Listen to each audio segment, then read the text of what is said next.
한국교회 위로와 회복을 위한 예배가 열렸습니다. 네, 현장에 나가 있는 취재기자 연결합니다. 송은주 기자. 네, 저는 지금 여의도 순복음교회 현장에 나와 있습니다. 지금 현재 한국교회 위로와 회복을 위한 예배가 열리고 있습니다. 네, 이번 예배에 대해서 먼저 설명을 해주시죠. 네, 이번 예배는 한국교회 총연합이 주최하고 한국교회 총무협의회가 주관했습니다. 특별히 이번 예배는 73개의 교단이 참여했는데요. 그동안 코로나19로 고통을 겪고 있는 한국 사회와 한국 교회를 위로하기 위해 열렸습니다. 특별히 이태원 참사 희생자들을 위해 추모했습니다. 대형 인파가 몰리면서 발생한 이태원 참사 희생자들과 부상자들의 회복을 위해 기도했습니다. 또한 다시는 이러한 참사가 반복되지 않기를 바랬습니다. 이어 안타깝게 목숨을 잃은 이들에 대한 위로와 참사 재발 방지를 위한 기도의 시간을 가졌습니다. 네, 이번 예배에서 어떤 메시지가 전달됐습니까? 네, 이번 예배에서 말씀을 전한 이형훈 목사는 우리의 기도를 들으시는 하나님이라는 주제로 설교했습니다.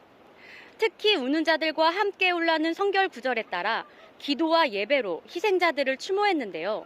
더 이상 고난의 자리에 머물러 낙심하지 말 것을 당부했습니다.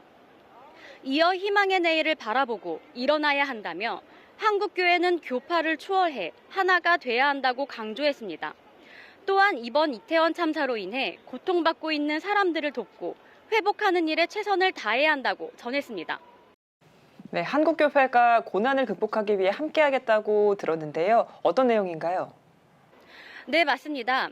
이태원 참사 관련해 트라우마 치유센터를 운영하고 고통 속에 슬퍼하는 이들을 지속적으로 상담하기로 했습니다. 또한 상처 입은 몸과 마음을 치료하고 모두의 삶이 건강한 모습으로 회복되는 일에 노력을 아끼지 않을 것을 다짐했습니다. 무엇보다 정부와 사회 관련 단체, 그리고 전문가들과 협력하겠다고 전했습니다. 이를 통해 재난 방지와 재난 극복의 매뉴얼을 만들고 향후 다시는 한국 역사 가운데 이 같은 재난이 반복되지 않도록 예방하는 일에 최선을 다할 것을 약속했습니다. 네, 예배에서는 어떤 기도 제목을 갖고 기도하는 시간을 가졌나요? 네, 먼저 이태원 참사 희생자 유가족과 부상자들을 위해 기도했습니다.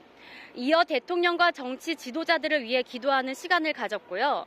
마지막으로는 경제적 약자들과 소외당한 이웃을 위해 기도하는 시간을 마련했습니다.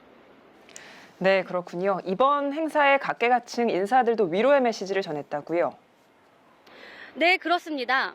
한교총 대표회장 류영모 목사가 위로사를 전했습니다. 또한 한교총 명예회장 소강성 목사가 위로의 시를 전하며 위로의 시간을 가졌습니다.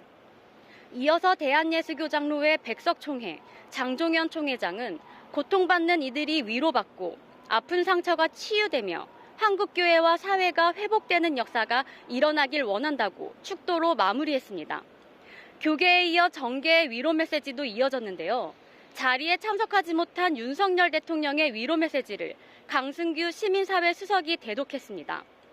윤석열 대통령 메시지에서는 하나님의 사랑을 실천하는 한국교회가 이태원 희생자와 유가족 그리고 국민들을 위해 기도해달라고 당부하며 정부는 안전 시스템을 점검하고 다양한 위험에 대비할 수 있도록 노력할 것이라고 밝혔습니다. 또한 정진석 국민의힘 비대위원장과 박광온 민주당 사무총장이 위로의 메시지를 전했습니다. 네, 여의도 순복음교회가 이태원 참사 희생자들을 위해 위로금을 전달했다는 소식을 들었는데 어떤 내용인지 자세히 알려주시죠. 네, 여의도 순복음교회는 이태원 참사로 고통을 겪고 있는 희생자와 유가족들을 위해 위로금 10억 원을 전달했습니다.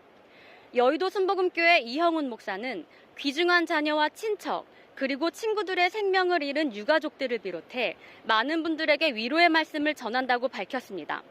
이어 우리 사회가 이번 사고로 목숨을 잃은 청년들의 희생을 헛되이 하지 않길 바란다며 안전하고 살기 좋은 나라가 되도록 노력하는 데 힘쓰기를 간절히 기원했습니다. 지금까지 여의도 순복음교회에서 전해드렸습니다. 네, 송은주 기자 수고하셨습니다.